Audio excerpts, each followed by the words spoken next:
जब तक तोड़ेंगे नहीं तब तक छोड़ेंगे। कोई भी फिर आ गए कॉन्सेप्ट आपको नहीं बोलेगा ऑटोमेटिक आ गया, मल्टीप्लाई करने की जरूरत नहीं। ठीक है 100% concept.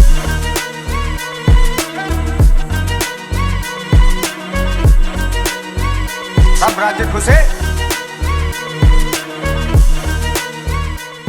Hello friends, good morning, good afternoon, welcome to commerce वाला। सो आज से हम लोग स्टार्ट कर रहे हैं सीए फाइनल का एफआर सब्जेक्ट, जो काफ़ी लेंदी है बट साथ में ही काफ़ी स्कोरिंग है, इंटरेस्टिंग है। सो इसके लिए हमारे पास 3 बैच चलता है। सो मैं थोड़ा सा उसके बारे में आपको ब्रीफ में उसके बाद में बात करेंगे कि कौन सा बैच आपको लेना चाहिए, आपके लिए कौन सा सूटेबल है, आप डिसाइड कर लीजिएगा। सो मैं फटाफट आपको क्विकली आपका तीनों के बारे में थोड़ा सा बता देता हूँ, ठीक है। उसके बाद हम लोग स्टार्ट करेंगे इसका आपका लेक्चर, ठीक है, राइट। सो सीए फाइनल का जो हमारे पास बैच चलता है, 3 बैच चलता है। सीए फाइनल का चलता है आपका संग्राम बैच, रफ्तार बैच और आपका रेगुलर बैच, ठीक है। सो रेगुलर बैच आपका होता है 160 to 200 आवर्स का, अप्रॉक्स आपका इतना जाता है, ठीक है, डिपेंड करता है, राइट। सो 200 का अप्रॉक्स आपका आवर्स का जाता है, ये आपका रेगुलर बैच है। तो किसी का भी एग्जाम अगर आपका मई 25 के बाद हो तो गो फॉर रेगुलर बैच या फिर संग्राम बैच के लिए जा सकते। बट अगर आपका किसी का भी एग्जाम होकर मई में है, मई 25 में है या फिर आपका नवंबर में भी है, राइट, तो उसके लिए आपका एक आता है संग्राम बैच, हमारा संग्राम 2.1। ये आपका बहुत अच्छा रिस्पॉन्स 1 का आया था, ठीक है। तो 2.1 आपका इसमें ये पूरा कम्प्लीटली लाइव होगा, राइट। और इसमें आपका हमारा क्लास आपका कंप्लीट हो जाएगा 75 आवर्स में, अप्रॉक्स 75 आवर्स to 80 आवर्स में आपका एक क्लास कंप्लीट हो जाएगा, राइट। इसमें हम आपको कवर करेंगे। और एक आपका आता है रफ्तार बैच, आपका एक हमारा है रफ्तार बैच, ये आपका सिर्फ स्पेसिफिकली ओनली रिपीटर्स के लिए, राइट। इसमें हम आपको 40 आवर्स 35 to 40 आवर्स में पूरा कंप्लीट सिलेबस कर देते हैं, ठीक है। सिलेबस आपका कॉन्सेप्ट आपके बात रहेगी, सर आपका कॉन्सेप्ट कवर करोगे क्या? यस, आपको अच्छी यहाँ पे भी 100%, यहाँ पे भी 100%, दोनों जगह पे आपको 100% आपका कवरेज पूरा होगा। इसमें कोई भी कॉन्सेप्ट में कुछ भी आपका कट सकता नहीं होगा, बिकॉज आप जानते हैं कि एग्जाम में आपका क्वेश्चन न्यू आता है, राइट। तो कॉन्सेप्चुअली अगर आपका अंडरस्टैंडिंग कंप्लीट है, राइट, तो थोड़ा अगर ऊपर नीचे ऐसे ही क्वेश्चन घुमाया भी, थोड़ा सा आपका न्यू भी क्वेश्चन आपका बनाने की कोशिश किया, राइट, तो आराम से आप सॉल्व कर सकते हो। सो कॉन्सेप्चुअली दोनों आपका जो आपका बैच है, बेसिकली हमारा तीनों बैच में कॉन्सेप्चुअली हम कुछ भी कम नहीं करते, पूरा 100% कराते हैं। बट यही है कि संग्राम और रफ्तार बैच में थोड़ा सा क्या होता है कि आपका जहाँ पे रेगुलर बैच में 2-3 एग्जाम्पल देते हैं, प्रैक्टिकल आपका जो वर्क है उसके साथ कोरिलेट करते हैं, बट यहाँ पे सिर्फ एग्जाम ओरिएंटेड। ये दोनों बैच हमारा जो आता है टोटली एग्जाम ओरिएंटेड होता है, 100% एग्जाम ओरिएंटेड। आपका रेगुलर बैच में थोड़ा हम प्रैक्टिकल एक्सपोजर लेके चलते हैं, राइट, सारा चीज़ आपका डिटेल में चीज़ों को हम समझते हैं गहराइयों में जाके, राइट। सो आपने गहराइया मूवी देखी होगी, ये गहराइयों में जाके हम लोग देखते हैं, ठीक है बच्चे। और यहाँ पे संग्राम बैच में सिर्फ हमारे को ये याद रखना होता है कि हमारा एग्जाम है, राइट। आपको मूवी वगैरह का ध्यान नहीं रखना है, आपको सीधा हमेशा फोकस कहाँ पे होना चाहिए? गोल पे, बच्चे गोल पे फोकस होना चाहिए। कहाँ आपका ध्यान जा रहा है? गोल पे फोकस होना चाहिए, ठीक है। सो बच्चे आपका गोल पे फोकस होना चाहिए, मीन्स आपको सीए क्लियर करना है इस बार, ठीक है। तो ये हमारा दोनों टोटली एग्जाम ओरिएंटेड बैच होता है। इसमें आपका 75 आवर्स में पूरा कंप्लीट हो जाता है और यहाँ पे हमारा 40 आवर्स में कंप्लीट हो जाता है। अब कई बच्चों का डाउट होगा, सर आपका अगर 75 आवर्स या 40 आवर्स में कैसे कंप्लीट हो जाता है? यहाँ तो 200 घंटे में होता है, राइट, या वो 160 आवर्स से लेकर 200 आवर्स तक चलता है, राइट। तो यहाँ पे मैं बता दूँ बच्चे, यहाँ पे कॉन्सेप्ट आपको जो कॉन्सेप्ट होगा ना, क्वेश्चन होगा, यहाँ बच्चे कॉन्सेप्ट कुछ भी कम नहीं करते, बट ये आपको डिटेल मिलेगा बच्चे, यहाँ पे भी और यहाँ पे भी, दोनों पे हैंड रिटन आपको नोट्स मिलेगा, या फिर आपका बच्चे क्या होगा, ये आपका बच्चे आपका टाइपिंग किया हुआ नोट्स मिलेगा, ठीक है। यानी कॉन्सेप्ट आपको हम इस टाइप से आपको टाइपिंग करके, या फिर आपका नोट्स आपका अभी तो हैंड रिटन है, हैंड रिटन को अभी टाइपिंग में कन्वर्ट कर, इस टाइप से बच्चे आपको क्या होगा, आपका टाइपिंग किया हुआ नोट्स मिलेगा। समझ में आ रहा? ये आपको इस टाइप से आपको टाइपिंग किया हुआ नोट्स मिलेगा, तो ये आपको इस टाइप से आपको यहाँ पे नोट्स मिलने वाला है, ठीक है बच्चे, राइट। या फिर आपका चाहे तो आपको ऐसा भी ले सकते हैं, जैसे आपका ये हैंड रिटन, पहले पिछले वाले बच्चों को आपका मैंने हैंड रिटन नोट्स दिया था, तो आपको चाहे तो बच्चे आपका यहाँ पे भी आपका इस टाइप से आपका नोट्स ले सकते हैं। देख लो आपका बच्चे इस टाइप से कि हैंड रिटन नोट्स अभी आप ले सकते हो, ठीक है।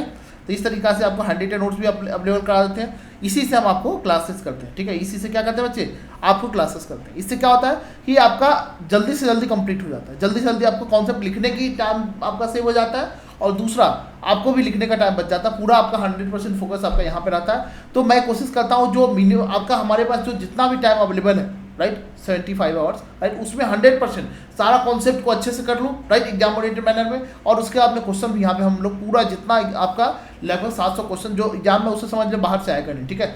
हमारा पास्ट में ऐसा एक्सपीरियंस है बच्चे 80-90% क्वेश्चन हमारे जो आपका रफ्तार बैच होता है वहाँ से आता है, 90% से एवं मार्क्स का क्वेश्चन तो सिर्फ रफ्तार बैच से आता है वहाँ पे, बिकॉज हम 350 क्वेश्चन कराते हैं, तो आपको सिर्फ समझ लो वहीं से ज़्यादातर क्वेश्चन आता है, वो भी पढ़ लोगे तो एग्जाम्सन के लिए मोर देन पिछले बार भी बच्चे आपका मैक्सिमम बच्चों ने आपका 80+ मार्क्स लेकर आया था, 37 या आपका 40 ऐसे कुछ बच्चे थे जो आपका 75+ क्रॉस किया, हमने सारा चीज डेटा लिखा हुआ है, ठीक है। तो हमारे पास आपका सारा डेटा आपका लिखा रहता है, 7 आपका रैंकर्स आए थे, तो आपका इस बैच में भी हमारा टारगेट है कम से कम आपका 10 आपका 25 में जो आपका है आना ही चाहिए, ठीक है। तो क्वेश्चन आपको सारा सॉल्यूशन मिलेगा, 100% आपका जो सॉल्यूशन है ना पूरा क्वेश्चन आपका रेगुलर आपका जो नोट्स मिलेगा वो रेगुलर बैच का ही मिलेगा, चाहे आप रेगुलर बैच कर रहे हो, संग्राम बैच कर रहे हो या रफ्तार बैच कर रहे हो, तीनों में आपका नोटबुक होगा आपका रेगुलर का ही मिलेगा। और यहाँ पे सिर्फ आपका यही फर्क रहेगा कि क्वेश्चन यहाँ पे हम आपका 350 क्वेश्चन उठाएंगे और सारे जो आपका इंपॉर्टेंट क्वेश्चन है जो एग्जाम में उतना भी करके जाओगे 75+ मार्क्स आना ही आना है, ठीक है, एकदम श्योर है, बिकॉज हम कॉन्सेप्ट तो पूरा करके जा रहे हैं और क्वेश्चन जितना भी लॉजिकल क्वेश्चन है जो मोस्ट एक्सपेक्टेड क्वेश्चन आ सकता है, राइट, बिकॉज पास्ट में आपका ऐसा एक्सपेक्टेशन है कि आपका 80-90% से कभी कभी तो 100 नंबर का वहीं से आया, ठीक है। तो बच्चे आपका सिर्फ पिछले वाले को एग्जाम को छोड़ दो, राइट, जहाँ से आपका थोड़ा सा क्वेश्चन आपका ऊपर आईसीएन किसी का मटेरियल से नहीं आया, मैंने बेसिकली आईसीएन ने थोड़ा सा न्यू क्वेश्चन फ्रेम कर दिया था, अदरवाइज जब से न्यू सिलेबस आया तब से आपका मैक्सिमम क्वेश्चन कॉपी पेस्ट ही हो रहा था, राइट, तो आपका उसी से आ रहा था, राइट। तो वो सारे क्वेश्चन हम आपको 350 से ज़्यादा क्वेश्चन है वो, राइट, हमने आपको वो क्वेश्चन आपको करवाना है, 350 से ज़्यादा क्वेश्चन बच्चे, वो मोस्ट इंपॉर्टेंट क्वेश्चन आपको करवाना ही है बच्चे आप स्टार्ट करते हैं। सबसे पहला चैप्टर बच्चे आपका इंट्रोडक्शन, हम लोग थोड़ा आपका पूरा जो आपका सब्जेक्ट मैटर के बारे में पढ़ते हैं बच्चे। एफआर क्या है तो इसके बारे में थोड़ा देख लेते हैं। एफआर में बच्चे आपका ये 100% इन्होंने क्या दिया हुआ है, इस बार तो 2-3 टॉपिक आपका ऐड कर दिया, अदरवाइज आपका समझ लो 100 मार्क्स का बच्चे आपका क्या है एफआर आपका इंडेक्स ही पढ़ना है, 100 मार्क्स का क्या पढ़ना है बच्चे इंडेक्स ही पढ़ना है। अब ये इंडेक्स क्या पढ़ा है इसके बारे में थोड़ा समझते हैं, ठीक है। आप लोगों को मैं बता रहा हूँ ये संग्राम बैच है, ये या तो फास्ट ट्रैक में चलेगा, हम संग्राम का मतलब क्या है बच्चे आपका फास्ट ट्रैक में सारा कोर्स कंप्लीट होगा। कोई भी बच्चे होंगे जो पहली बार देख रहे होंगे कोई बात नहीं, आपको सारा चीज़ समझ में आएगा, सारे क्वेश्चन भी करवाएंगे। संग्राम बैच के लिए जाइएगा, रफ्तार में नहीं जाइएगा, रफ्तार सिर्फ किसके लिए है रिपीटर्स के लिए, राइट, बिकॉज उसमें भी आपको सारा कॉन्सेप्ट क्लियर होगा, लेकिन आपको वहाँ पे क्वेश्चन सिर्फ लिमिटेड हो जाएगा, ठीक है। वहाँ पे 50% क्वेश्चन कराएंगे, क्योंकि सारे इंपॉर्टेंट क्वेश्चन आपको वहीं पर कराएंगे, सारा सिलेबस अभी करने का टाइम नहीं है उनके पास, ठीक है। उतना भी करके चले जाएगा तो 70-80 मार्क्स आराम से आ जाएगा, इसमें कोई भी आपका डाउट नहीं है। बिल्कुल आपका जितना टफेस्ट क्वेश्चन है जितना आप एग्जाम में कर सकते हो वही मोर देन सफिशिएंट, उससे ज़्यादा आप कर भी नहीं सकते हो। और उतना हमने 350 सारे इंपॉर्टेंट क्वेश्चन हमने छांट के निकाल दिए, ठीक है। और उतना क्वेश्चन कराएंगे वो आपको मोर देन सफिशिएंट रहेगा। और कॉन्सेप्ट पे आपका फोकस करो, रेदर दैन 2000 क्वेश्चन लगाने से बेटर है क्या आपका 100 क्वेश्चन 200 क्वेश्चन लगाओ इंपॉर्टेंट, उसी को बार बार करो और कॉन्सेप्ट पे पकड़ रखो। आपका रैंक लाने का यही तरीका है, एग्जाम लाने का बच्चे आपका यही तरीका है, ठीक है बच्चे। तो इसको आपको थोड़ा ध्यान रखना, राइट। चलो बच्चे आपका रफ्तार जो आपका सीए फाइनल आपका एफआर है, ठीक है, ये 100 मार्क्स का पेपर आएगा, राइट, ओके। तो इसमें सबसे पहले क्या है बच्चे आपका सबसे ज़्यादा समझ लो कि पूरा एफआर में आपका इंडेक्स ही पढ़ना है। तो इंडेक्स क्या है, एएस आपने पढ़ा हुआ इंटरमीडिएट में, इंडेक्स क्या है, क्या फर्क है दोनों में, फटाफट देखते हैं एग्जाम ओरिएंटेड मैनर में कि क्विकली हम सारी चीज़ों को आपको समझा पाएंगे, एकदम to the point, right, to the point पर आपका समझा पाएंगे। ज़्यादा हम हिस्ट्री आपका नहीं बताएंगे, ये रेगुलर क्लास में होता है, पूरा स्टोरी हिस्ट्री आपका ये इंडेक्स क्यों आया, आपका गैप क्या है, ये सारी यहाँ पे जस्ट एग्जाम ओरिएंटेड मैनर में है ना, तो हम सिर्फ आपको टू द पॉइंट क्रक्स बताएंगे और सब चीज़ को लिखेंगे, ठीक है। हर चीज़ को आपको लिखेंगे, आपको लिखा हुआ नोट्स मिलेगा, आपको घबराने की जरूरत नहीं है। आगे से आपको ये सारी चीज़ ना हैंड रिटन आपको मिलेगा, अभी आप सिर्फ समझने पर फोकस कीजिए, ठीक है। आज का छोटा डेमो लेक्चर होगा, सिर्फ आप समझने पर फोकस कीजिए। नेक्स्ट लेक्चर से जो आपका होगा मर्जी होगा तो लिखेगा, नहीं तो सबका हम आपका जो पीडीएफ है ना वो आपका नीचे डिस्क्रिप्शन में डाल देंगे, लिखिएगा तो और वैसे आपका ज़्यादा आपका रहेगा कि हाँ हमको समझ में आ रहा है, ठीक है। पढ़ने का तरीका यही है कि आपने पेन पेपर जो है ना आपका कॉपी और पेन लेकर बैठिए और सारी चीज़ को लिख के जाइए। मैं क्लास में आपको पीडीएफ तो मिलेगा ही, आपका लिखा हुआ मिलेगा ही हमारा नोट्स, ठीक है, टाइपिंग को वहाँ भी मिलेगा, क्वेश्चन बैंक मिलेगा, लेकिन आपको कोशिश कीजिए कि आप भी साथ साथ में लिखो तो ज़्यादा बेस्ट रहेगा। हाँ, जब क्वेश्चन वगैरह सॉल्व करने की बारी है, राइट, अभी आपका कैलकुलेटर उठा कर बैठो, ये नहीं कि हम भी आपको सॉल्व करने, अभी आपको सॉल्व करो ना, बैठो, आपको साथ साथ में रिवीजन आपको करने बैठो, राइट, तो आपका अच्छे से रिवीजन हो जाएगा, ठीक है बच्चे, राइट। तो एफआर में बच्चे आपका इंडेक्स ही पढ़ना है। आपको मैं बोलूँ अगर 100 मार्क्स का आपका एफआर में इंडेक्स पढ़ना है तो कोई गलत नहीं होगा। 2-3 थ्योरेटिकल टॉपिक इन्होंने आपका ऐसे ही इस बार डाल दिया, अदरवाइज आपका सेम ही था, ठीक है। चलो बच्चे आपका इंडेक्स कार्ड में थोड़ा सा आपका ज्ञान दे देते हैं, राइट। ये आपका एग्जाम के लिए कोई काम का नहीं, इसलिए हम ज़्यादा आपका डिटेल में कोई टॉपिक नहीं जाएंगे। जो एग्जाम में डिटेल में आपका आने वाला होगा उस पर एकदम बिल्कुल अंदर घुस कर करेंगे। जो बच्चे आपका डिटेल में एग्जाम में नहीं ज़्यादा आने वाला होगा उसको हम बस ऊपर से कर लेंगे, ठीक है बच्चे, राइट। चलो तो बच्चे आपका इंडेक्स पहले आपने इंटरमीडिएट में एएस पढ़े हुए, राइट। अब इंडेक्स है ये क्या वाला बच्चे, इसको बोलते हैं इंडियन अकाउंटिंग स्टैंडर्ड। आपका इशू कौन करता है बच्चे, आईसीआई इशू करता है, ठीक है। अब देखो बच्चे आपका एक आया था सबसे पहले, आपका गैप आया था, ठीक है। अब मैं फटाफट आपको थोड़ा सा 2 मिनट का हिस्ट्री बताऊंगा, थोड़ा सा मैं कॉन्सेप्ट आपका बिल्ड करूंगा, तभी आपको समझ में आएगा। गैप का मतलब क्या है बच्चे, जनरल एक्सेप्टेड अकाउंटिंग प्रिंसिपल।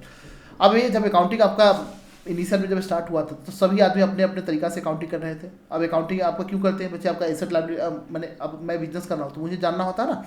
मैं थोड़ा स्पीड में बोलूँगा, प्लीज़ आप लोग मैच कीजिएगा। अगर आपको लगे कि ज़्यादा स्पीड है तो आपका स्लो कर लीजिएगा, ठीक है। ये सारी चीज़ मैं बता के चलूँगा फर्स्ट क्लास में, कि आप आगे से आपको लगे कि नहीं सर तो बहुत स्पीड नहीं बोल रहा है। बिकॉज मुझे आपका ये पर्पज़ है कि आपका 75 आवर्स में पूरा 100% जितना हो सके मैक्सिमम पोर्शन कंप्लीट करना, राइट। कुछ भी आपको छोड़ने वाला नहीं है, राइट। तो थोड़ा सा स्पीड में मुझे बोलना ही पड़ेगा, ठीक है। हाँ यही चीज़ आप रेगुलर बैच में जाओगे, राइट, तो वहाँ पे हमने एकदम बिल्कुल आपका स्लो कर दिया। और आपके पास यूट्यूब पे भी तो ऑप्शन होता है कम करने का, ज़्यादा करने का, ठीक है। ओके तो जनरल एक्सेप्टेड अकाउंटिंग प्रिंसिपल क्या होता है बच्चे, ये चीज़ आपका शुरू में कब आया था कि जब हमने अकाउंटिंग करना शुरू किया था। अकाउंटिंग क्यों करते हैं बच्चे, बिकॉज आपका एवरी जो आपका बिजनेस ओनर होता है उनको जानना होता है क्या कि मैं जब बिजनेस कर रहा हूँ तो उसमें हमारे को प्रॉफिट कितना मिल रहा है, एसेट हमारा कितना है, लायबिलिटी कितना है, किसी भी दिन जान सकता है, या फिर एट पर्टिकुलर डेट पे कि 1 महीना बाद 2 महीने बाद कितना बिजनेस में प्रॉफिट हुआ, आपका नुकसान हुआ, है उसके अकॉर्डिंग ही आगे हम इन्वेस्टमेंट करते हैं ना, कि हाँ अब इसको कंटिन्यू करना चाहिए, नहीं करना चाहिए, फर्दर इन्वेस्टमेंट करना चाहिए या नहीं, सारे डिसीजन लेते हैं, राइट। तो आपका इसके लिए आपका अकाउंटिंग करना जरूरी था, तभी तो हम जान पाते हैं कि हमारे पास एसेट है, लायबिलिटी है, इनकम है, एक्सपेंस, सबका रिकॉर्ड रखेंगे और उसके अकॉर्डिंग हमको पता चलता है कि प्रॉफिट लॉस क्या है, ठीक है। कब कितना आपका किसी भी दिन देख सकते हो कि हमारे कंपनी में कितना प्रॉफिट है, कितना लॉस, राइट। तो 4 चीज़ का अकाउंटिंग करना होता है, एसेट्स, आपका इनकम, एक्सपेंसेस, लायबिलिटी, राइट। ये 4 चीज़ आप समझते हो मीनिंग क्या है एसेट्स का, लायबिलिटी का। अब ये बच्चों वाली कहानी है, 11th 12th वाली नहीं बताऊंगा, ठीक है, कि एसेट्स का मीनिंग क्या है। अभी मत बोल देना कि लैंड बिल्डिंग, नहीं, ये बच्चे एग्जाम्पल है, ठीक है। तो आपको ये पता होना चाहिए कि एसेट का मीनिंग क्या है, ठीक है बच्चे, राइट। इतना तो एक्सपेक्ट कर ही सकते हैं, इतना आपको डिटेल में नहीं जाऊँगा, ठीक है। ओके तो आपका सभी आदमी अलग अलग अकाउंटिंग कर रहे थे, कोई आपका हिस्टोरिकल कॉस्ट पे कर रहा था, कोई आपका कॉस्ट मेथड पे कर रहा था, किसको जो मर्जी आ रहा था कर रहा था, राइट। तो फिर आपका सभी आपका इंडिया में प्लस आपका ऑल ओवर द वर्ल्ड जितना भी आपका अकाउंटिंग बॉडी है, यानी सभी देश के लोग बैठे और उन्होंने एक अकाउंटिंग सिस्टम डेवलप किया कि हम लोग अकाउंटिंग इस तरीका से करेंगे। क्यों, क्योंकि इससे क्या होगा कि यूनिफॉर्मिटी आएगा, सभी आदमी एक जैसा अकाउंटिंग करेंगे। कोई भी आदमी कंपेरिजन कर सकते हैं, एक कंपनी के साथ दूसरे कंपनी का बैलेंस शीट को, पीएल अकाउंट को, राइट। ये सारी चीज़ कंपेरिजन कर सकते हैं, राइट। अगर कोई फॉरेन इन्वेस्टर आता है इंडिया में देखने के लिए, राइट, तो उनको पता चलेगा ना कि हमारे यहाँ पे जैसे बैलेंस शीट बनता है वैसे ही हमारे आपका यूएसए में बनता है, वैसे ही हमारे इंडिया में बनता है, ठीक है। तो उनको इजीली सारी चीज़ समझ में आएगी। तो इसके लिए आपका क्या था, गैप की जरूरत है। गैप मतलब क्या, जनरल एक्सेप्टेड अकाउंटिंग प्रिंसिपल की कौन आदमी कैसे अकाउंटिंग करेगा। तो उसके लिए उन्होंने क्या किया बच्चे, सबसे पहले आपका बच्चे प्रिंसिपल दिया, ठीक है, कि हम आपका एक कॉन्सेप्ट, गोइंग कंसर्न, ये सारे आपका अकाउंटिंग हम लोग करेंगे इस तरीके से, ठीक है। अब उसके बाद में गैप आया था, ठीक है। अब गैप के बाद फिर क्या हुआ, गैप के बाद आपका आया कि नहीं आपको ये तो गैप ये जनरल एक्सेप्टेड है, जनरल एक्सेप्टेड अकाउंटिंग प्रिंसिपल, कोई रूल रेगुलेशन इसके लिए तो होना चाहिए ना बच्चे। ये तो जनरल सभी आदमी अब मर्जी होगा तो फॉलो कर, नहीं मर्जी हो तो नहीं फॉलो कर, राइट। तो इसके लिए आपका सभी देश ने अपने अपने यहाँ पे क्या किया, स्टैंडर्ड बनाया। सभी देश ने अपने अपने क्या यहाँ पे क्या किया बच्चे, स्टैंडर्ड बनाया, ठीक है। जैसे आपका इंडिया में आपका अकाउंटिंग सभी को लीगल वैलिडिटी मिलना चाहिए ना, कि हाँ भाई आपका ये लीगली है, ठीक है, ये लीगली है। जैसे आपका 11th 12th में आप समझ लो अकाउंटिंग का ही टॉपिक पढ़ रहे थे, एएस जो अकाउंटिंग स्टैंडर्ड होता है उसी का बहुत सारे पोर्शन पढ़ चुके हैं, बट आपको नहीं पता कि डिप्रेशन कैसे चार्ज करना है। ये कहाँ पे लिखा हुआ है, एएस में लिखा हुआ है, बट आपने वहाँ पे पढ़ लिया, लेकिन आपको नहीं पता, एएस का नाम भी नहीं सुनोगे, क्योंकि आपका 11th 12th में जो टीचर होते हैं, हमारे मैम होते हैं, टीचर होते हैं, उन बच्चों को नहीं बताया जाता है एक ही अकाउंटिंग स्टैंडर्ड क्या है। बच्चे भारी भरकम वर्ड नहीं बताते, बच्चे को समझ में नहीं आएगा, हार्ट अटैक आ जाएगा, ठीक है, क्या ये बला है उनको समझ में ही नहीं आएगा। इसलिए आपको वहाँ पे अकाउंटिंग स्टैंडर्ड में ये लिखा हुआ है, ये नहीं बताते, और कई मैम टीचर को भी नहीं पता होता तो भी नहीं बताते, ठीक है बच्चे। तो कोई बात नहीं है। तो अकाउंटिंग स्टैंडर्ड क्यों आया बच्चे, आप समझ गए कि बच्चे आपका जो एक्सेप्टेड अकाउंटिंग प्रिंसिपल था, राइट, ये रूल था, इसको आपको लीगल वैलिडिटी देने के लिए भाई सभी आदमी को फॉलो करना पड़ेगा। ये नहीं कि आपका जनरल का मतलब क्या, सभी आदमी को एक्सेप्ट करना है, रिकमेंडेटरी है। आप इन्होंने बोला कि नहीं मैंडेटरी है, आपका एएस लाकर इन्होंने क्या कर दिया, एएस एक टाइप का लॉ होता है, ठीक है बच्चे। तो इन्होंने क्या कर दिया, मैंडेटरी कर दिया कि सभी को फॉलो करना ही है, right.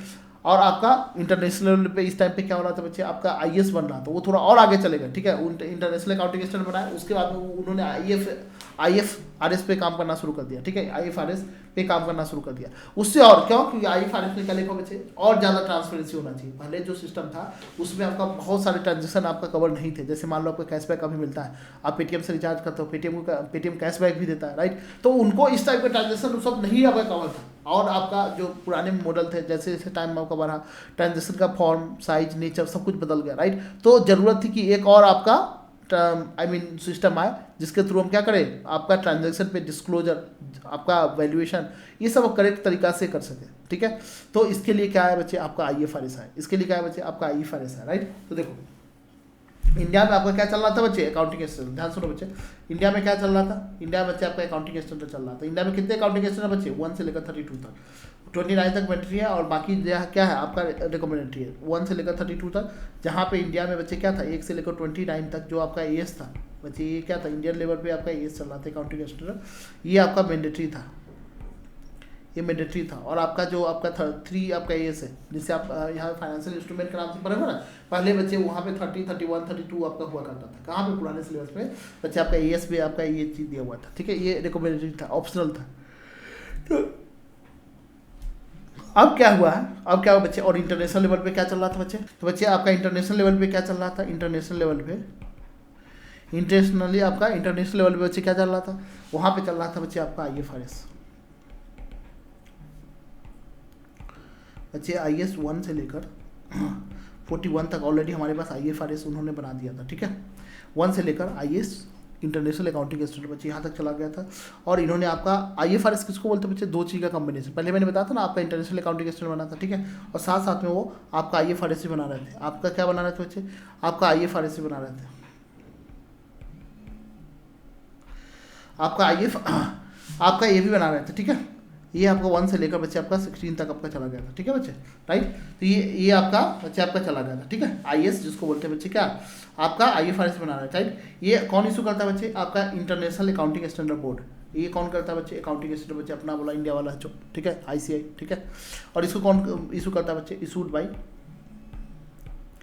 Issued by international accounting standard body, ठीक है बच्चे, international accounting standard body, right. और आपका ये कौन इशू करता है बच्चे, आपका ICAI, ठीक है, राइट। तो इन्होंने आपको एक कंबाइनली इस दोनों को, आपका इंटरनेशनल आपका IS और आपका IFRS, दोनों को मिलाकर क्या बोलते हैं, IFRS बोलते हैं, ठीक है बच्चे, राइट। यहाँ तक हो गया था।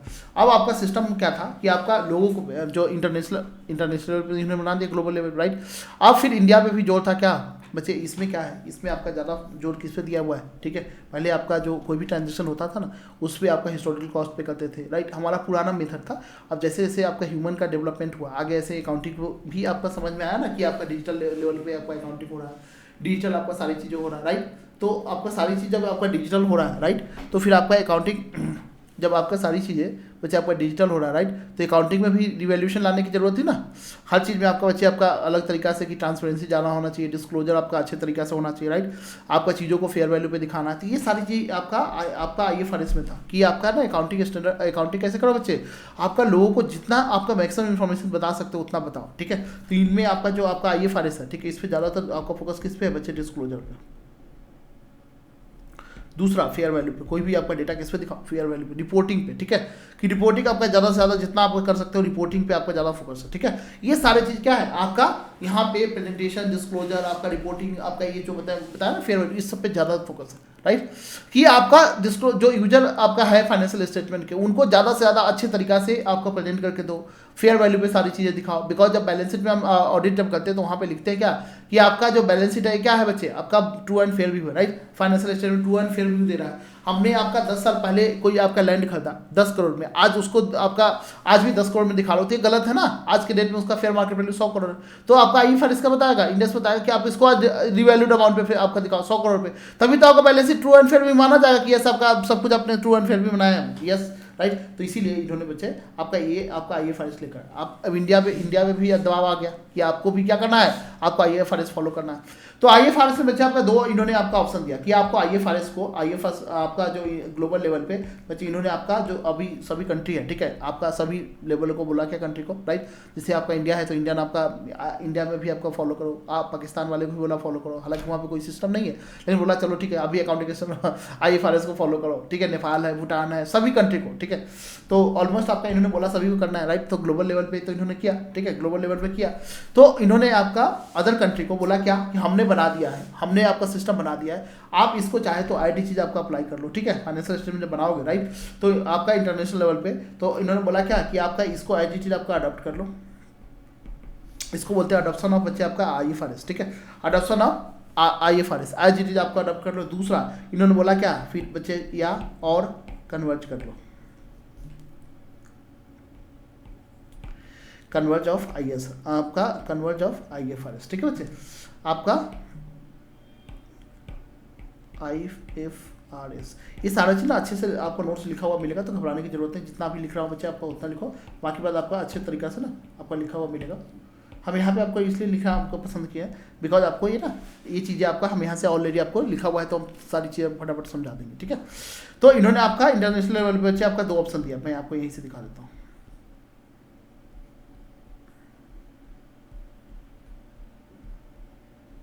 हाँ देखो, तो आपका इन्होंने क्या दिया बच्चे, आपका दो ऑप्शन दिया इन्होंने, ठीक है, राइट, आपका 2 ऑप्शन दिया, ठीक है। तो आपका हमने क्या किया बच्चे, आपका IFRS को सभी लोगों ने, कई लोगों कंट्री ने क्या किया, उसको एज इट इज अडॉप्ट कर लिया, एज इट इज क्या कर लिया बच्चे, आपका एज इट इज अडॉप्ट कर लिया, राइट। बट हमने क्या किया, हमने बोला कि नहीं हम तो दूसरे का चीज़ अडॉप्ट नहीं करेंगे, ठीक है, हम तो अपना नाम देंगे। तो हमने क्या किया, IFRS को एज इट इज अप्लाई नहीं किया, ठीक है। क्यों नहीं अप्लाई किया बच्चे, हमारे यहाँ पे ज़्यादा क्रिटिकल था, हमारे यहाँ घोटाला ज़्यादा होता है ना, ज़्यादा ट्रांसपेरेंसी हम लोग रख नहीं सकते ट्रांजेक्शन में, ठीक है।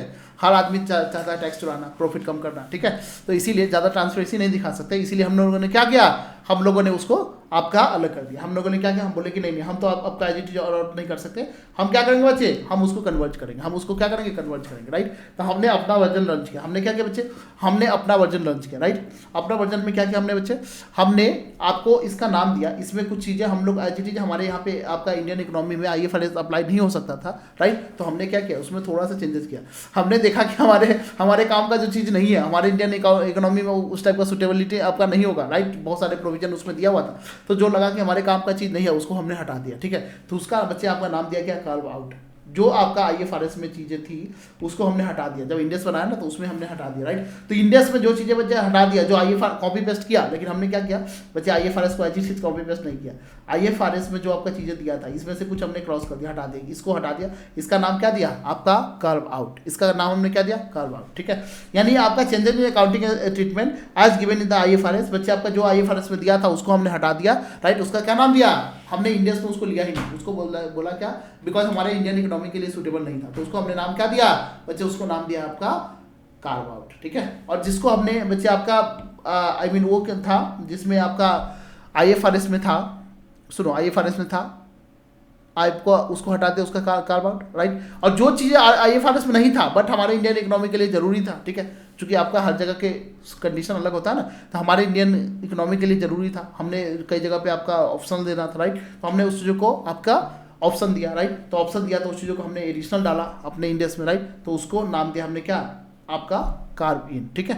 कि एडिशन आपका जो गाइडेंस है, आपका एडिशनल बच्चे हमने गाइडेंस या फिर नोट्स हमने अलग अलग तरीके से डाला, जो IFRS में दिया नहीं था, राइट। तो उसको बोलते क्या बच्चे, आपका कार्व इन, ठीक है। तो आपका ध्यान सुनो बच्चे, आपका फिर से हिंदी में लिख दिया मैंने, ठीक है। कार्व इन का मतलब क्या है बच्चे, जो हमने IFRS में कॉपी पेस्ट तो किया, तो IFRS में था उसको हमने आपका IFRS था उसको हटा दिया, उसको बोला जो इंडेक्स बनाया ना उसमें हमने आपका नहीं लिया, जो IFRS में था कोई टॉपिक मान लो XYZ, उसमें से 2-4 टॉपिक हटा के तब हमने आपका इंडेक्स में डाला, उसको बोला कार्व आउट, मैंने उस चीज़ों को हटा दिया, ठीक है। जो प्रोविजन आपका IFRS में था इंडेक्स में है ही नहीं, उसको हटा दिया, ठीक है, उसको बोलते हैं कार्व आउट। और कार्व इन का मतलब क्या, जो IFRS में नहीं है बट हमने इंडेक्स में इंक्लूड कर लिया, राइट, उसको बोलते हैं क्या बच्चे, कार्व इन। आई होप आपको यहाँ समझ में आएगा। इसका एग्जाम्पल बहुत सारे दे सकते हैं, बट रेगुलर क्लास में अभी आपको समझाऊंगा तो बहुत ज़्यादा टाइम लगेगा, ठीक है। तो आपका जो आपका यहाँ पे आज तक आप हमारे पास कितना आपका नोटिफाई कर रखे हैं, आज तक हमने 39 आपका इंडेक्स बच्चे आपका सॉरी आपका हाँ बच्चे आपने कितने नोटिफाई कर रखे हैं, 39, ठीक है। लेकिन हमारे एग्जाम में के लिए कितना बच्चे आपका 35 ही इंडेक्स आपका अप्लीकेबल है, 35 आपका इंडेक्स बच्चे आपका क्या है, आपका अप्लीकेबल, राइट। अब देखेंगे क्या बच्चे आपका अप्लीकेबल किस पे है, ठीक है, ये अप्लीकेबिलिटी किस पे है, राइट, कब आपका किसके ऊपर आपका अप्लीकेबल है, राइट। तो ये अप्लीकेबिलिटी आपको देखना जरूरी है, राइट। तो देखो आपका इंडेक्स आपका एक ही झटके में नहीं लाएगा, ठीक है, क्यों, क्योंकि सारे लोगों को आपका एक जैसे आपका अकाउंट उस समय जैसे आपका GST है, GST तो एक ही बार में लिया, लेकिन उन्होंने इंडेक्स में बोला कि नहीं हम फेज बाय फेज मैनर में लाएंगे, क्यों, क्योंकि इंडेक्स काफ़ी डिफिकल्ट है। उस समय जब आया था तो CA को भी बहुत ज़्यादा जोर लगाना पड़ा था, कई पुराने CA तो आपका मार्केट से आउटडेटेड हो गए, ठीक है, उनको समझ में नहीं आ रहा था इंडेक्स क्या है, ठीक है। पहले तो AS अकाउंटिंग काम कर रहे थे, इंडेक्स थोड़ा टिपिकल है ना, तो इन्होंने फेज बाय फेज मैनर में इंडिया में अप्लाई किया। देखो बच्चे, तो फेज बाय फेज मैनर में अप्लाई किया, यानी आपका बच्चे 3 फेज में लाया, ठीक है। पहले फेज में इन्होंने बोला क्या बच्चे, पहले फेज में बोला क्या 1 अप्रैल 2018 से अप्लाई होगा, ठीक है।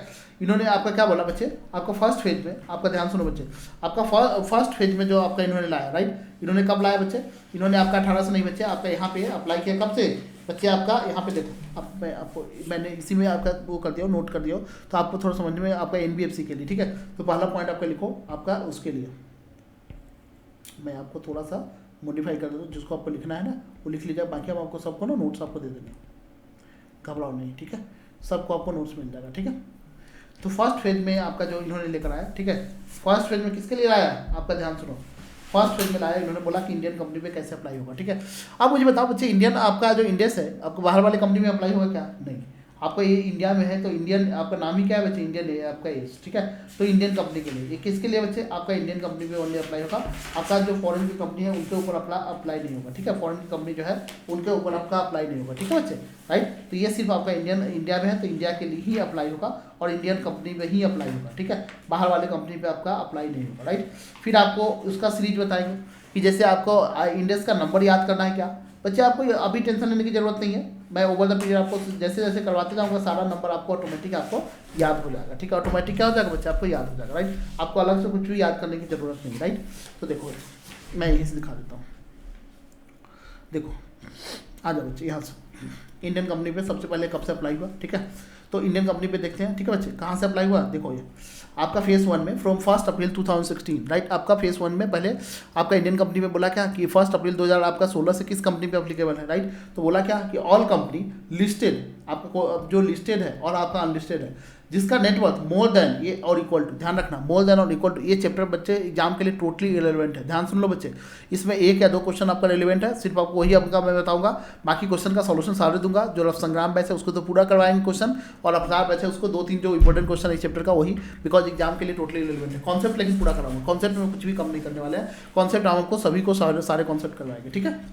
तो आपका जो ये है बच्चे, आपका ये क्या है, आपका सभी कंपनी के लिए आपका ऑल कंपनीज लिस्टेड और आपका अनलिस्टेड हैविंग नेटवर्थ, जिसका नेटवर्थ बच्चे क्या है 500 करोड़ से बच्चे, 500 करोड़ से कब, आपका 3 डेट देखना है, 31/3/2014, 31/3/2015 ये और है, ठीक है, इसके बीच में बच्चे, या 31/3/2016, तीनों में से किसी भी दिन बच्चे आपका, और ये 31 मार्च 2014 को, 15 को, 16 को, तीनों में से किसी भी दिन बच्चे, एक दिन के लिए भी अगर टर्नओवर कितना हो गया बच्चे, आपका 500 करोड़ से ज़्यादा हो गया, 500 करोड़ से आपका नेटवर्थ, टर्नओवर नहीं बच्चे, नेटवर्थ की बात कर रहा हूँ, ठीक है, नेटवर्थ अगर ज़्यादा हो गया, राइट, तो लिस्टेड हो या अनलिस्टेड हो बच्चे, उनके ऊपर आपका इंडेस अप्लाई हो जाएगा, कब से अप्लाई होगा बच्चे, 1/4 आपका 2016 से, ठीक है बच्चे। और आपका इनका पेरेंट सब्सिडी पे क्या है यह भी बताता हूँ, ठीक है, आगे देखो बच्चे, आपका दूसरा आपका इन्होंने बोला क्या, इनका पेरेंट सब्सिडी क्या, यस, इनका पेरेंट हो, सब्सिडी हो, राइट, एसोसिएट हो, ज्वाइंट वेंचर हो, एक्सेप्ट फॉरेन कंपनी और NBFC, ध्यान सुनो, इनके पेरेंट कंपनी होगा, ठीक है, इनके आपका पेरेंट कंपनी को, मान लो एक्स कंपनी है, एक्स कंपनी का हम आपको चेक कर रहे हैं इनके ऊपर अप्लाई होगा नहीं होगा, राइट। तो इनके पेरेंट अगर इनके ऊपर अप्लाई हो गया ना, तो इनके पेरेंट पे भी अप्लाई हो जाएगा, इवन दो आपका पेरेंट आपका अनलिस्टेड है, राइट, इवन दो आपका अनलिस्टेड है, या फिर उनका टर्नओवर आपका सॉरी नेटवर्थ आपका 500 करोड़ से कम है, तभी भी अप्लाई होगा, इनके सब्सिडी होगा, इनके पे भी अप्लाई होगा, इनके एसोसिएट होगा उन पे भी अप्लाई होगा, इनके कोई ज्वाइंट वेंचर है बच्चे उसके भी अप्लाई होगा, समझ आ रहा। बट इनका कोई आपका फॉरेन है बच्चे, फॉरेन पेरेंट कंपनी, इस पर अप्लाई होगा क्या, नहीं, इसके फॉरेन सब्सिडी अप्लाई होगा क्या, नहीं, इनका कोई आपका NBFC है बच्चे, उसके ऊपर अप्लाई हो क्या, नहीं होगा, ठीक है।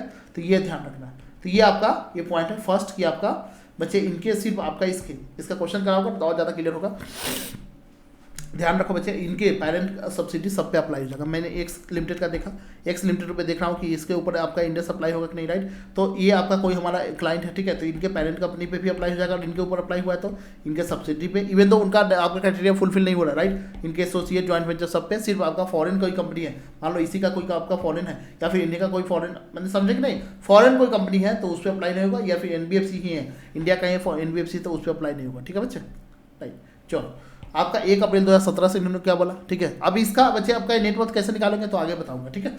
आपका 1 अप्रैल 2017 से इन्होंने बोला क्या बच्चे, 1 अप्रैल 2017 से बोला क्या कि आपका ऑल लिस्टेड कंपनी, सिर्फ इन्होंने किसको बोला, लिस्टेड कंपनी को, यहाँ पे लिस्टेड और लिस्टेड दोनों अनलिस्टेड दोनों पकड़ा हुआ था, यहाँ सिर्फ आपका लिस्टेड बोला, ठीक है, जिसका नेटवर्थ बच्चे क्या है आपका अनलिस्टेड, आपका सभी लिस्टेड कंपनी पे, इवन तो उसका 100 करोड़ आपका नेटवर्थ है तभी भी उससे अप्लाई होगा, 50 करोड़ है तभी भी हो जाएगा, यानी कितना भी नेटवर्थ है उससे कोई फर्क ही नहीं है, सभी लिस्टेड कंपनी को इन्होंने पकड़ लिया। और अनलिस्टेड ने बोला जिसका आपका नेटवर्थ कितना है 250 करोड़ से ज़्यादा है, समझ में आया, कब 31/3/2014 को, 15 को और 16 को, ठीक है, और 1 साल और बढ़ा दिया उन्होंने बोला 17 को भी, ठीक है, 4 डेट इन्होंने लिया, इस डेट में किसी भी दिन बच्चे आपका क्या हुआ, नेटवर्थ आपका इतना से ज़्यादा हो गया 250 करोड़ से अनलिस्टेड कंपनी के केस में, तो आपका अप्लाई हो जाएगा। आपका लिस्टेड है तो कोई देखने की जरूरत ही नहीं।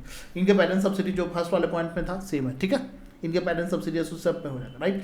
थर्ड पॉइंट है बच्चे कि अगर आपका कंपनी है मीट क्राइटेरिया, आपका जो फेज 2 में आपका क्राइटेरिया मीट हुआ है, इफ़ एनी डेट, मान लो आपका 17 के बाद आपका एनी डेट किसी भी दिन आपका अप्लाई हो जाता है, ठीक है, मान लो 17 तक अप्लाई वो नहीं हुआ, ये चारों में नहीं हुआ, लेकिन आपका 17 के बाद आपका 18 में आपका क्राइटेरिया होगा, मीट हो गया, 19 में हो गया, जब भी अप्लाई होगा बच्चे वहाँ से उसी डेट से आपका बस आपका लगना शुरू हो जाएगा इंडेक्स, ठीक है। जब से आपका बच्चे क्राइटेरिया फुलफिल हुआ है बच्चे वहीं से आपका लगना शुरू हो जाएगा, ठीक है। अब आपका आया एनबीएफसी को ऊपर बाहर निकाल दिया था, इन्होंने बोला तीनों में से एनबीएफसी बाहर निकलो, ठीक है। अब एनबीएफसी के लिए न्यू डेटा आया, ठीक है, इन्होंने बोला क्या 1 अप्रैल 2018 से इनके ऊपर अप्लाई किया, बोला कि ऑल कंपनी जो आपका डेटा वहाँ पे है ना सेम है कि ऑल कंपनी हैविंग नेटवर्थ बच्चे आपका लिस्टेड हो आपका अनलिस्टेड हो सभी पे 500 करोड़, मैंने देखना ना 16 17 18 3, चूंकि 18 से अप्लाई किया ना तो इनको डेट आपको बढ़ा दी, वहाँ पे 14 से था, यहाँ पे 16 17 18, ठीक है, और बाकी नीचे वाला पॉइंट आपका सेम है। ऐसे ही बच्चे आपका फेज 2 में आपका जो इसका है 1 अप्रैल 2019 से, राइट ऑल आपका लिस्टेड कंपनी अनलिस्टेड कंपनी जिसका नेटवर्थ 250, सेम पॉइंट है वही वाला पॉइंट, ठीक है। और आपका ये नीचे बच्चे क्या है आपका कंपनी हैविंग क्राइटेरिया, आपका जो 31/3/2019 के बाद किसी भी दिन बच्चे टर्नओवर आपका क्राइटेरिया मीट आउट कर गया, ये आपका 250 करोड़ वाला 250 करोड़ नेटवर्थ वाला या लिस्टेड हो गया, राइट, तो उसी दिन उसके ऊपर अप्लाई हो जाएगा, ठीक है। अब नेटवर्थ कैसे कैलकुलेट करेंगे, तो ये हमने पॉइंट बताया हुआ है कि नेटवर्थ आपका कैसे कैलकुलेट करना है, किसी कंपनी का नेटवर्थ कैसे कैलकुलेट करोगे, राइट, वो हमने आपका यहाँ पे पॉइंट आपका एग्जाम्पल के थ्रू बताया हुआ है, ठीक है। देखो नेटवर्थ कैसे कैलकुलेट करना बच्चे, नेटवर्थ का मतलब समझते हो क्या, आपका कंपनी का आपका वैल्यू कितना है, ठीक है, तो एसेट लायबिलिटी दोनों उससे निकाल सकते हो। और लायबिलिटी कैसे बच्चे, आपका इक्विटी शेयर कैपिटल कितना है प्लस सिक्योरिटी प्रीमियम प्लस आपका जनरल रिजर्व और आपका जो पीएल अकाउंट है, डेफिसिट बैलेंस कोई है तो आप माइनस करोगे, प्लस है तो वो करोगे। मिसलेनियस एक्सपेंडिचर जो आपका राइट ऑफ नहीं हुआ है, ठीक है, जो मिसलेनियस एक्सपेंडिचर बच्चे आपका राइट ऑफ नहीं हुआ है उसको आपका माइनस करोगे, ठीक है। और आपका ध्यान रखना बच्चे रिजर्व में आपका जो रिजर्व आपको यहाँ पे लिख लो, यहाँ पे रिजर्व में बच्चे आपका लिख लो, ठीक है। कुछ और पॉइंट लिखवा देता हूँ। आउट ऑफ प्रॉफिट, जो बच्चे रिजर्व किससे बना है बच्चे, आउट ऑफ प्रॉफिट से बना है, आउट ऑफ प्रॉफिट उसी रिजर्व को लेना है, ठीक है। और इसमें आपको बच्चे आपका रिवैल्यूएशन रिजर्व या सीआरआर नहीं लेना है, नोट इंक्लूड बच्चे, नोट इंक्लूड रिवैल्यूएशन रिजर्व, चूँकि हर जगह ये आएगा ना, एंड आपका सीआरआर हो या फिर रिवैल्यूएशन रिजर्व हो तो इसको आपको इसमें जो आपका लिया ना रिजर्व, ठीक है, रिजर्व में आपको नहीं लेना है, ठीक है बच्चे, राइट। इतना समझ में आया बच्चे, आपको यहाँ तक आपको ये मैंने आपको पॉइंट बता दिया कि आपको ये चीज़ आपको नहीं लेना, ठीक है बच्चे। अब आते हैं इसके इंपॉर्टेंट पॉइंट पे, ठीक है, कुछ और पॉइंट बताता हूँ फिर आपको इंपॉर्टेंट पॉइंट आता है, राइट। कोई कंपनी चाहे तो आपको वॉलंटरी बेसिस पे अप्लाई कर सकता है क्या, यस, आपका इंडियन कंपनी कोई भी चाहे तो बच्चे आपका इसको वॉलंटरी बेसिस पे अप्लाई करना चाहता है, राइट, कर सकता है, लेकिन आपका एनबीएफसी को अलाउड नहीं है, एनबीएफसी को अलाउड नहीं है जिसका टर्नओवर मान लो आपका 500 करोड़ से कम है, आपका नेटवर्थ 500 करोड़ से कम, राइट, तो वो भी आपका चाहे तो अप्लाई कर, गवर्नमेंट बोलता है यस, अगर आप करना चाहते हो और अच्छी बात है, ठीक है, आप लॉ को फॉलो कर रहे हो, राइट, तो आप कर सकते हो, आपके लिए कोई इशू नहीं है, ठीक है, आप कर सकते हो, ठीक है बच्चे। नेक्स्ट बच्चे आपका वॉलंटरी बेसिस पे करना चाहता है, इवन दो आपका लिमिट कम हो गया, राइट, तो आप कर सकते हो, कोई दिक्कत नहीं। बट एक बार आपने कर लिया वॉलंटरी बेसिस पे अपने मर्जी से, ठीक है, अपने मर्जी से बच्चे आपने कर लिया तो फिर वापस नहीं हट सकते, नहीं हम तो उस समय तो वॉलंटरी बेसिस पे किए थे, अब तो हमने बस अब हमको नहीं मन लग रहा है, ठीक है, हमारा तो लिमिट अभी वो नहीं हुआ है, हम तो 250 उसमें 500 जो आपका नेटवर्थ है, ठीक है, या फिर आपका 250 उस वाले में हम नहीं आए, राइट, तो हम इसको छोड़ देते, राइट, तो फिर आपका वो नहीं, एक बार जब आगे बढ़ गए तो पीछे नहीं हट सकते। एक बार किसी से मजाक में आपका मान लो मैरिट कर दिया, ठीक है, नहीं हमारा तो आपका एज नहीं पूरा हुआ है लेकिन हमारे को करने की बहुत ज़्यादा आपका अंदर से वो हुई है, ठीक है, तो हमने बस आपका शादी कर लिया, मजाक में बोल रहा है कोई बात नहीं, आपने कर लिया तो फिर आपका फिर पीछे नहीं हट सकते, ये नहीं कि नहीं हम तो आपका अंडर एज है, हमने शादी कर लिया, ये हो गया, बस कर लिया तो कर लिया, ठीक है। तो बच्चे ये है आपका गाँव समाज में ये होता है कि आपका गाँव समाज में लीगली आपका अलग चीज़ है, लेकिन इन्होंने बोला क्या बच्चे कि अगर एक बार आपने कर लिया वॉलंटरी बेसिस पे, राइट, उस समय आपको करने की अब नहीं थी, आपने चुल मची थी कि नहीं हम तो कर लेंगे, हम इंडिया से अप्लाई करेंगे, हम तो नए आपका कंपनी बने हैं कि हम तो आपका सारा चीज़ लोगों को बोलेंगे हम इंडिया से, आपने कर लिया तो फिर पीछे नहीं हटो, फिर आपका इंडिया से हमेशा अप्लाई करते रहो, ठीक है, ओके, वंस अप्लाई, ठीक है, आपका हमेशा आपको अप्लाई करना पड़ेगा, राइट। कंपनी जो लिस्टेड है आपका स्मॉल मीडियम इंटरप्राइजेस, ठीक है, नॉट आपका रिक्वायर्ड टू फॉलो इंडेस, चूंकि उनको बहुत सारे आपका वो दिया हुआ एट प्रेजेंट जो इंडेस है बच्चे ओनली एप्लीकेबल टू द आपका नॉट एप्लीकेबल बच्चे किस पे, बैंकिंग और आपका इंश्योरेंस कंपनी पे एप्लीकेबल नहीं, राइट।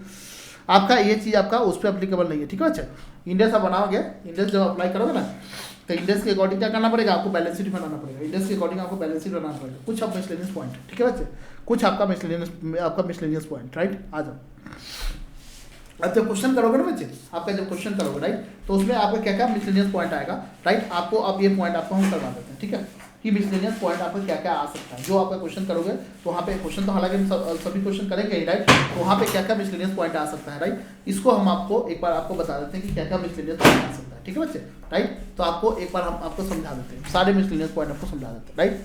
अब मैं बता दूं बच्चे, मान लो आपका ध्यान से सुन रहे बच्चे,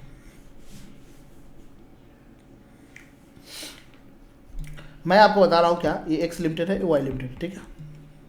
एक्स लिमिटेड है, वाई लिमिटेड है और ये जेड लिमिटेड है, ठीक है। अब एक्स पे आपका अप्लाई हो गया, ठीक है, वाई पे इस पे आपका इंडेक्स का अप्लीकेबिलिटी हो गया, यहाँ पे अप्लाई हो गया। ये सब्सिडी है, ये भी सब्सिडी, राइट। ये पेरेंट कंपनी, राइट। तो इस पे तो अप्लाई होगा ही, चलो ठीक है, इस पे भी अप्लाई हो गया, इनके सब्सिडी है, इस पे भी अप्लाई होगा, राइट। ठीक है, यहाँ तक तो कोई दिक्कत नहीं, राइट। यहाँ पे अप्लाई हो गया, इनके सब्सिडी है। तो अब मान लो इनके सब्सिडी है तो अप्लाई होगा क्या, ऐसा है।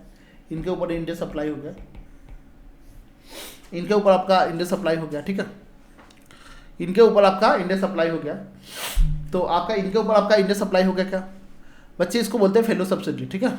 ध्यान सुनो बच्चे, आपका ये सारे कॉन्सेप्ट आपको बताऊंगा, ठीक है। अब कहाँ पे जब क्वेश्चन करेंगे ना तो वहाँ पे 2-3 क्वेश्चन है, ये आपका एक क्वेश्चन आपको रिप्लाई में देना है, ठीक है। आपको रिप्लाई में कमेंट बॉक्स में डालना है, ये हम क्वेश्चन कराएंगे तो वहाँ पे आपको समझाएंगे कि बच्चे आपका ये सब्सिडी नंबर 1 है, इनके कारण तो ड्यू टू आपका इनके कारण पेरेंट कंपनी को अप्लाई होगा, राइट। तो इनके सब्सिडी है, पेरेंट कंपनी का डायरेक्ट आपका सब्सिडी, मैं ऐसे बताता हूँ बच्चे, ये पेरेंट कंपनी है, इनके ये सब्सिडी नंबर 1 है, ठीक है। ये सब्सिडी नंबर 1, सब्सिडी नंबर 2, ठीक है। और इनका सब्सिडी का एक और सब्सिडी है, सब्सिडी नंबर 3, राइट। तो मान लो इनके ऊपर इंडेक्स अप्लाई हो गया, इंडेक्स आपका यहाँ पे अप्लाई हो गया, ठीक है, राइट। तो इन पे तो अप्लाई हो जाएगा ये बाय डिफॉल्ट, राइट। अब मुझे बताओ इस पे भी अप्लाई होगा क्या, ये क्वेश्चन है, ये आपसे क्वेश्चन है, राइट। इनके कोई आपका एसोसिएट है, उस पर भी अप्लाई होगा क्या, राइट। या इनके कोई एसोसिएट है बच्चे, इनको अप्लाई होगा क्या, राइट। ये आपसे क्वेश्चन है, हमारे से क्या है बच्चे, आपका आज से ये क्वेश्चन है, ठीक है। ये हम क्वेश्चन बताएंगे बच्चे कल वाले लेक्चर में, हम आपको जब आपका क्वेश्चन इसका कराएंगे ना तो क्वेश्चन वाले में सारे आपका कॉन्सेप्ट कवर हो जाएगा, ठीक है। घबराने की जरूरत नहीं है। एक और आपको पॉइंट आपका ले लो, ठीक है। एक और आपका पॉइंट ले लो बच्चे कि ये सब्सिडी कंपनी है, ये इंडिविजुअल बनाएगा तो यस इंडिविजुअल आपका उस पर अलग अलग जो बैलेंस शीट बनाएगा तो उस पर अपना तो इंडेक्स अप्लाई होगा ही, यस आपका इन्होंने आपका अप्लाई होगा ही, ठीक है। ये इस पर तो आप बताओगे अप्लाई होगा कि नहीं होगा, ठीक है। दूसरा, अगर कंसोलिडेटेड बैलेंस शीट आपका कंसोलिडेटेड बनेगा, सीएफएस बनेगा, राइट, तो उस पर इंडेक्स अप्लाई होगा कि नहीं होगा, ये भी क्वेश्चन मार्क है बच्चे आपका, ये आपको बताना है, ठीक है। आपका इंडेक्स अप्लाई होगा कि नहीं होगा, आपका कंसोलिडेटेड बैलेंस शीट जब बनेगा तो बच्चे आपका उस पर अप्लाई होगा कि नहीं होगा, राइट। प्रैक्टिकली आपको बताऊंगा कि क्या होता है नहीं होता है, ठीक है। आपका क्वेश्चन आपका अप्लाई होगा कि नहीं होगा, राइट। और दूसरा बच्चे आपका एक और आपको पॉइंट देता हूँ, सेक्शन 8 कंपनी में अप्लाई होगा कि नहीं होगा बच्चे। सेक्शन 8 कंपनी पे आपको अगर आपका इंडेक्स है, यस आपका एसोसिएट है, सेक्शन 8 कंपनी फेलो है, राइट, उसको भी फॉलो करना होता है। ये नहीं कि आपका सेक्शन 8 एग्जेम्प्टेड है सब जगह से, नहीं, वो आपका एग्जेम्प्टेड नहीं है, ठीक है, राइट। अगर मान लो किसी कंपनी में हमने इन्वेस्टमेंट बेच दिया है, ठीक है, जैसे हमारे पास आपका एक्स लिमिटेड है, ये सारे पॉइंट आपको कल जो क्वेश्चन कराऊंगा तो वहाँ पे सारे पॉइंट आएंगे, ठीक है। नॉर्मली सिर्फ इतने पढ़ने से काम नहीं चलेगा, ठीक है। ये एक्स लिमिटेड है, आपका ये वाई लिमिटेड है, हमने आपका ये हमारा आपका हमने ये सब्सिडी कंपनी था, ठीक है, ये हमारा आपका पेरेंट कंपनी है। अब इसके ऊपर इंडेक्स अप्लाई हो रहा था, सब्सिडी पे आपका इंडेक्स आपका क्या हो रहा था, अप्लाई हो रहा था, ठीक है। अब हमने जिसके कारण से हमारे को आपका अप्लाई करना पड़ा, बट मान लो आपका यहाँ पे जैसे मैंने बोला एक बार इंडेक्स अप्लाई करोगे तो हमेशा करना पड़ेगा। अब सब्सिडी कंपनी रहा नहीं, हमने आपका इन्वेस्टमेंट पहले आपका 60% था, हमने बेच दिया 40% या फिर आपका 10% बचा हुआ है। सब्सिडी कंपनी का रिलेशन खत्म हो गया, जिसके कारण से हमारे ऊपर इंडेक्स अप्लाई हो रहा था, वही आपका रिश्ता ही खत्म हो गया। आप बताओ अब हमको क्या करना पड़ेगा, रिश्ता खत्म हो गया फिर भी हमको निभाना पड़ेगा क्या कि हमारे ऊपर इंडेक्स अप्लाई होगा कि नहीं होगा, यस ये क्वेश्चन है, राइट। ये क्वेश्चन मार्क आपका है, ये सारे क्वेश्चन कल आपको हम जवाब देंगे जब हम आपको क्या करेंगे बच्चे, इसका क्वेश्चन करेंगे। बहुत सारे पॉइंट आपको इस पे आता है, राइट, वो सारे पॉइंट आपको हम कल जवाब देंगे। एक और पॉइंट बताता हूँ बच्चे, ठीक है, कि हमारा कोई फॉरेन कंपनी है, ठीक है, आपका बच्चे हमारा ये आपका फॉरेन कंपनी है, आपका एक फॉरेन कंपनी हमारे ऊपर इंडिया में अप्लाई होता है, ठीक है। आपको ये फॉरेन कंपनी है, फॉरेन हमारा पेरेंट कंपनी है, फॉरेन क्या है आपको पेरेंट कंपनी है, राइट। तो इनके ऊपर अप्लाई हो जाएगा क्या, राइट। या फिर फॉरेन हमारा सब्सिडी कंपनी है, कोई फॉरेन सब्सिडी कंपनी, इनके ऊपर अप्लाई हुआ क्या, राइट। या फिर फॉरेन पे तो नहीं अप्लाई हो रहा है, मेरे यहाँ पे अप्लाई हो रहा है, राइट। तो इसका आपका यहाँ पे क्या करेंगे, बिकॉज मैं अपना बैलेंस शीट तो इंडिया के अकॉर्डिंग बनाऊंगा, जब कंसोलिडेशन करूंगा तो फिर क्या करना पड़ेगा, इस सिनेरियो में क्या करना पड़ेगा, प्रैक्टिकली बताओ बच्चे, इनको भी आपका इंडेक्स के अकॉर्डिंग बनाना पड़ेगा, ठीक है। नॉर्मली अप्लाई नहीं होगा, लेकिन आपका प्रैक्टिकली सीएफएस बनाते हैं ना, तो आपका सबका जो बेसिकली रूल होना चाहिए, बेस होना चाहिए, सेम होना चाहिए। जब आगे हम बताएंगे आपका इंडेक्स 1 और 10 पढ़ेंगे, जब कंसोलिडेटेड बैलेंस शीट पढ़ेंगे तो हम बताएंगे सारी चीजें, राइट। तो इनको भी क्या करना पड़ेगा, आपको बनाना पड़ेगा, राइट। तो ये सारे जो आपका क्वेश्चन है, जो आपका मन में जितना भी क्वेश्चन है, घबराने की जरूरत नहीं है।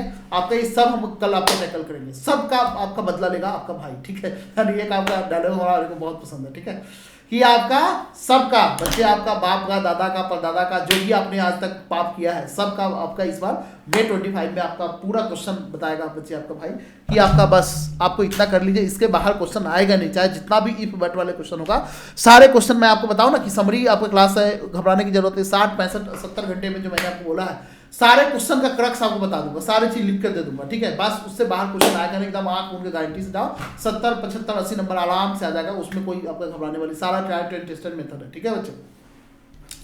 और भी आपको पॉइंट बताऊं, और भी डाउट आपको कि क्या कहाँ पे डाउट हो सकता है, राइट।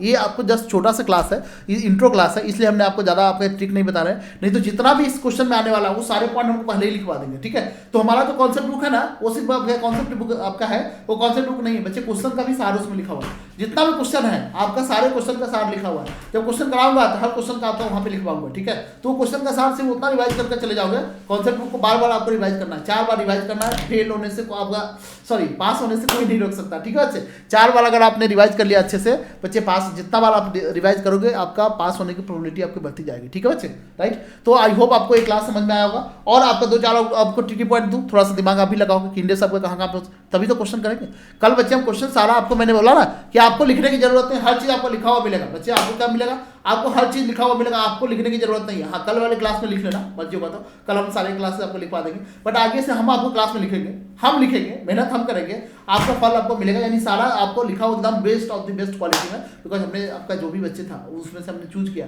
बहुत सारे बच्चे थे, ठीक है, उसमें से हमने जिसका बेस्ट क्वालिटी आपका पेपर था, आपका नोट था जो हमने पिछले क्लास में कराया था, राइट, उसको हमने मंगा लिया। क्या बच्चों को आपका थोड़ा मेहनत नहीं होना चाहिए, ठीक है।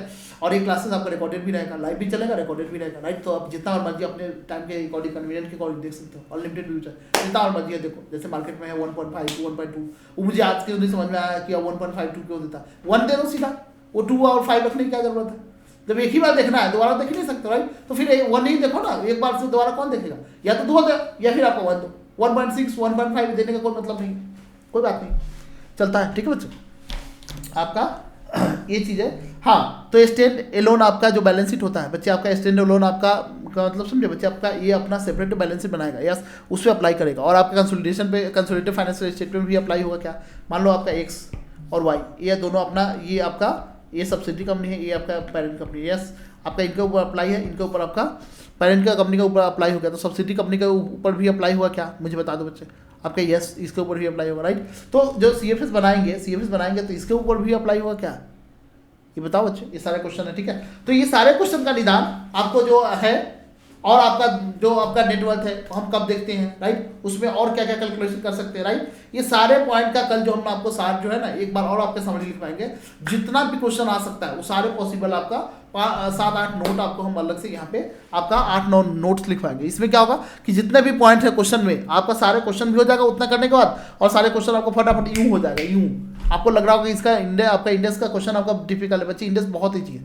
इंडेक्स क्या है बच्चे आपका काफी ईजी है, राइट। तो इसका जो क्वेश्चन है आपको कल हम लोग करेंगे, फटाफट यूं सारे क्वेश्चन कर लेंगे, ठीक है, राइट। आई होप आपका ये थोड़ा सा टॉपिक आपका छोटा सा अफोर्ड हमारा अच्छा लगा होगा। कल हम आपको, कल मिलते हैं फिर से बच्चे, कल हम आपका इसका डेमो वो लगाएंगे, कल हम आपको इसका क्वेश्चन भी करवाएंगे, और नेक्स्ट क्लास में बच्चे आपका इंडेक्स 2 करेंगे, ठीक है। 3-4 क्लास आपका डेमो लेक्चर हमारे यूट्यूब पे आएगा, और उसका आप देख लीजिएगा, आपको अच्छे लगे, ठीक है, अच्छे लगे, कोई भी डाउट है हमारा पर्सनल नंबर है, इमीडिएट, आपको ये नहीं कि हम आपको 24 घंटे में देंगे, आपको व्हाट्सएप से आपको रिप्लाई करेंगे, नहीं, हम आपको इमीडिएट कॉल करके सारे रिप्लाई आपका देते हैं, ठीक है। तो आपका राइट, तो यहाँ पे आपको जो है ना, और आप लोग पर्सनल क्लासेस की तरह आपका गूगल मीट पे क्लासेस कर सकते हो, राइट। ये फैसिलिटी हम पहली बार दे रहे हैं सभी बच्चों को, 200 बच्चों को ये पहली बार हम दे रहे हैं कि आपका गूगल मीट पे पर्सनल क्लासेस की तरह आप कर सकते हो, राइट। जैसे पर्सनल क्लासेस की 1500 रुपये रहते हैं पर घंटे की, राइट, आपको वो क्लासेस आपका 1000 रुपये के अंदर मिल जाएगा, ठीक है। तो आपने बंद कर दिया तो वो सारे बच्चे आपका सोच रहे होंगे कि हमारे के साथ क्या होगा, कोई बात नहीं बच्चे, जिस समय जैसा टाइम था वैसा हमने स्टार्ट किया, ठीक है, राइट। चलिए, आई होप आपको अच्छा लगा होगा। अगर अच्छा लगा तो बच्चे चैनल को लाइक चैनल को आपको सब्सक्राइब करना है बच्चे, अपने दोस्तों के साथ जरूर आपका शेयर करना है। ये आपका 10 आपका फरवरी से लाइव हो जाएगा, लाइव क्लासेस आपका डेली चलेगा और आपको टाइम शेड्यूल सब आपका जारी कर दिया जाएगा। और आपको मैंने बोला नहीं 70 घंटे में पूरा एकदम 100% कंप्लीट हो जाएगा, 100%। और किसी को रेगुलर आपका बैच लेना है तो बता दीजिएगा, रेगुलर बैच का भी डेमो एक दूसरे 2 दिन में आपका रेगुलर बैच का भी डेमो लेक्चर आ जाएगा, ठीक है बच्चे, राइट सभी का। लेकिन अभी इसका में एग्जाम है तो उसके लिए संग्राम बैच या रफ्तार बैच ज़्यादा बेस्ट है। अगर आपका नंबर 30 से कम आ रहा है तो संग्राम बैच के लिए साथ जाइए, 30 से ऊपर 35 से ऊपर आ रहा है, 40 से ऊपर आ रहा है, थोड़ा बहुत का एफर्ट लग रहा है, ठीक है, तो बेस्ट है कि अभी से स्टार्ट कर दीजिए।